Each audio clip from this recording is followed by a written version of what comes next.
Tahukah kamu, di Indonesia masih banyak masyarakat yang belum mendapatkan akses kesehatan yang layak.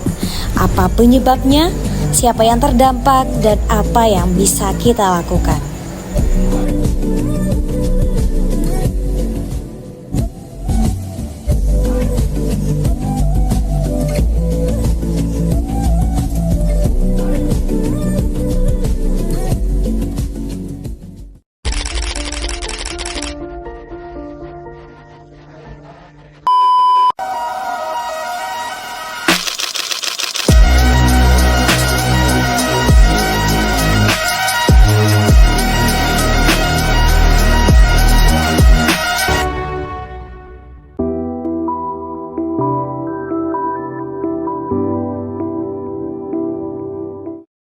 Maaf Kak, kalau boleh tahu namanya siapa dan sekarang ini usianya berapa? Oke, baik. Sebenarnya saya Reza Dana Pratama, usia saya sekarang ini 22 tahun.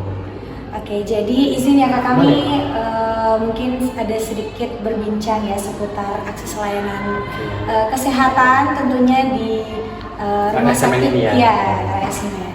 Jadi untuk pertanyaan yang pertama itu kira-kira sejauh ini selama Kak Reza tadi ya, hidup selama 22 tahun tadi, kira-kira bagaimana sih Kak pengalamannya selama mengakses layanan kesehatan di RSMN ini? Oke, kalau di layanan kesehatan RSMN ini lumayan memadai dan bagus ya. Kebetulan saya beberapa kali kunjungan ke polinya untuk mengecek kesehatan mata saya dan lain-lain, kemudian ke UGD-nya sempat juga, bahkan juga sempat dirawat inap di ruangan-ruangan yang disediakan oleh RSMN ini. Jadi ruangannya sudah ada, kemudian sudah ada UGD dan poli-polinya, dokternya pun juga dokter-dokter yang spesialis. Oh begitu ya Kak.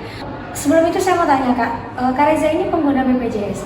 Iya, saya pengguna BPJS. Oke. Apakah selama Kak Reza menggunakan layanan BPJS, kemudian tadi kan sempat beberapa kali kunjungan ke RSMN. Nah, kira-kira akses layanan kesehatannya untuk BPJS itu seperti apa? Kak mungkin boleh diceritakan? Oke, baik. Kalau layanan BPJS sendiri, kalau untuk poli sangat-sangat membantu ya.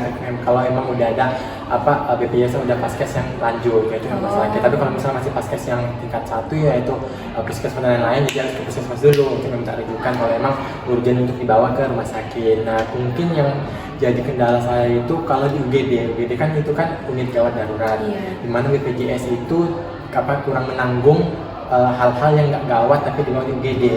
Sedangkan kalau kayak puskesmas dan poli-poli itu kan kalau pagi, kalau malam itu tutup, terus kalau weekend juga tutup. Jadi kalau kita mungkin lagi ada urgent di malam hari ataupun di weekend itu sulit menjangkau poli dan puskesmas tadi, sehingga harus beralih ke UGD. Tapi di UGD sendiri ada peraturan di mana BPJS itu tidak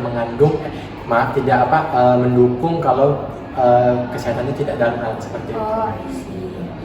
Oke, jadi cukup ini ya Kak, agak ribet ya sebenarnya.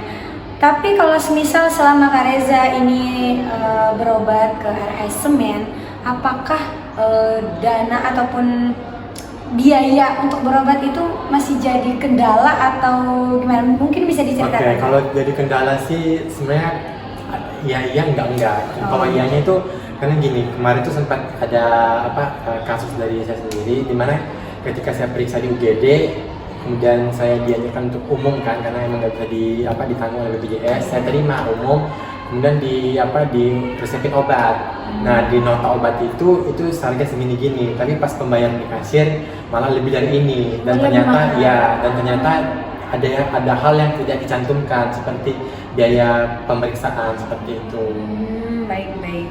Terus menurut Kak Reza sendiri, apakah kira-kira semua warga khususnya di Kota Gresik itu kira-kira sudah mendapatkan layanan yang merata nggak untuk di semua RS, apalagi RSMN? Oke, kalau menurut saya sih masih sangat merata ya. Dibilang juga puskesmas di setiap kecamatan ada.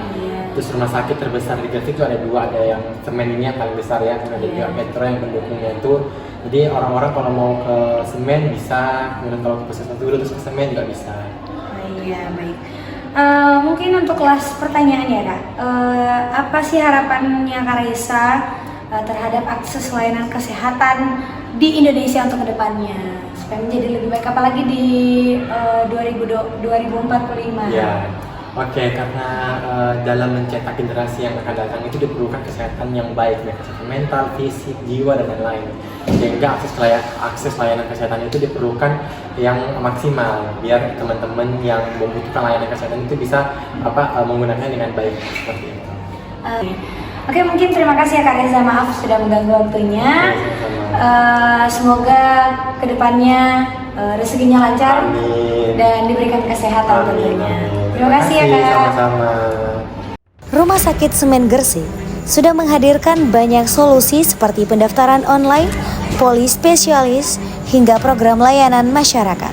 Tapi untuk akses yang lebih merata, dibutuhkan langkah lanjutan seperti layanan untuk pasien dari wilayah terpencil, jam operasional yang fleksibel, dan sistem antrian digital.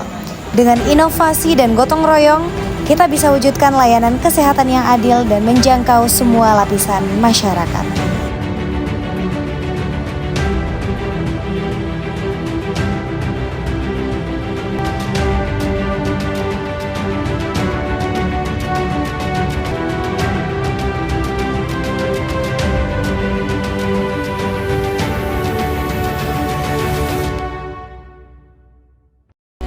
Kesehatan adalah hak kita. Akses harus tanpa sekat.